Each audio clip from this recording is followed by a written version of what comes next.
ಬಿಜೆಪಿಯಿಂದ ಮೂವರು ಎಂಎಲ್ಸಿಗಳು ಸದ್ಯ ಈಗ ಫೈನಲ್ ಆಗಿದ್ದಾರೆ. ಎಸ್, ಮಂಡ್ಯವನ್ನ ಬಿಟ್ಟುಕೊಟ್ಟ ಸುಮಲತಾಗೆ ಎಂಎಲ್ಸಿ ಗಿಫ್ಟ್ ಅನ್ನ ನೀಡಲಾಗಿದೆ. ಸುಮಲತಾ, ರವಿಕುಮಾರ್ ಹಾಗೆ ನಾಗರಾಜ್ಗೆ ಸ್ಥಾನ ಫಿಕ್ಸ್ ಅಂತ ಹೇಳಲಾಗ್ತಾ ಇದೆ. ನಾಳೆಯೇ ಬಿಜೆಪಿಯಿಂದ ಅಧಿಕೃತ ಘೋಷಣೆ ಬಾಕಿ ಇದೆ. ಅಂದ್ರೆ ಈ ಮೂವರು ಕೂಡ ಫೈನಲ್ ಆಗಿದ್ದಾರೆ. ಅಧಿಕೃತವಾಗಿ ಘೋಷಣೆ ಮಾಡೋದೊಂದೇ ಬಾಕಿ ಇರೋದು. ಸುಮಲತಾ, ರವಿಕುಮಾರ್, ನಾಗರಾಜ್ ಯಾರಿಗೆ ಸಿಗುತ್ತೆ ಅನ್ನೋದರ ಕುರಿತಾಗಿ ಸಾಕಷ್ಟು ಕುತೂಹಲ ಕೂಡ ಮೂಡಿಸಿತ್ತು. ಸದ್ಯ ಈಗ ಎಂಎಲ್ಸಿ ಟಿಕೆಟ್ ಅನ್ನ ಈ ಮೂವರು ಆಕಾಂಕ್ಷಿಗಳಿಗೆ ನೀಡುವ ಸಾಧ್ಯತೆ ಕೂಡ ಇದೆ. ಬಹುತೇಕ ಪಟ್ಟಿ ಫೈನಲ್ ಆಗೋಗಿದೆ. ಅಧಿಕೃತವಾಗಿ ಘೋಷಣೆ ಮಾಡೋದು ಒಂದೇ ಬಾಕಿ ಕೂಡ ಉಳಿದುಕೊಂಡಿರೋದು. ಮಂಡ್ಯವನ್ನ ಬಿಟ್ಟುಕೊಟ್ಟಂತಹ ಸುಮಲತಾಗೆ ಈಗ ಎಂಎಲ್ಸಿ ಗಿಫ್ಟ್ ಅನ್ನ ನೀಡಲಾಗಿದೆ. ನಾಳೆಯೇ ಈ ಕುರಿತಾಗಿ ಬಿಜೆಪಿಯಿಂದ ಅಧಿಕೃತವಾಗಿ ಘೋಷಣೆ ಕೂಡ ಆಗಲಿದೆ.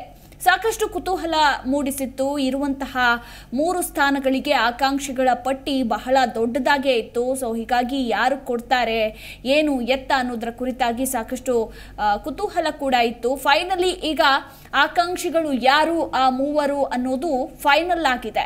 ಒಂದು ಸುಮಲತಾ, ಇನ್ನೊಂದು ರವಿಕುಮಾರ್ ಹಾಗೆ ನಾಗರಾಜ್, ಈ ಮೂವರಿಗೆ ಫಿಕ್ಸ್ ಅಂತ ಹೇಳಲಾಗ್ತಾ ಇದೆ. ಅಧಿಕೃತವಾಗಿ ಘೋಷಣೆ ಒಂದೇ ಬಾಕಿ ಇರುವುದು.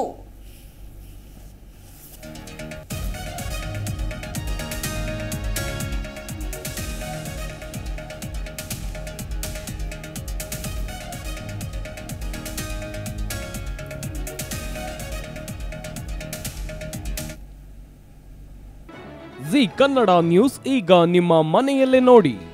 ಎಲ್ಲ ಕೇಬಲ್ಗಳಲ್ಲಿ ಈಗ ಲಭ್ಯ.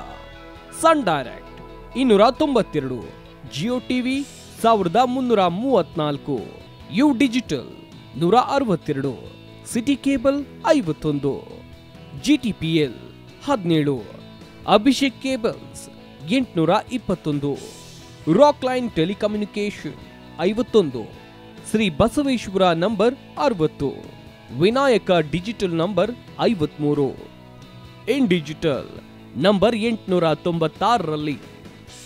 ನಿಮ್ಮಿಷ್ಟದ ಜಿ ಕನ್ನಡ ನ್ಯೂಸ್ ನೋಡಿ ಆನಂದಿಸಿ.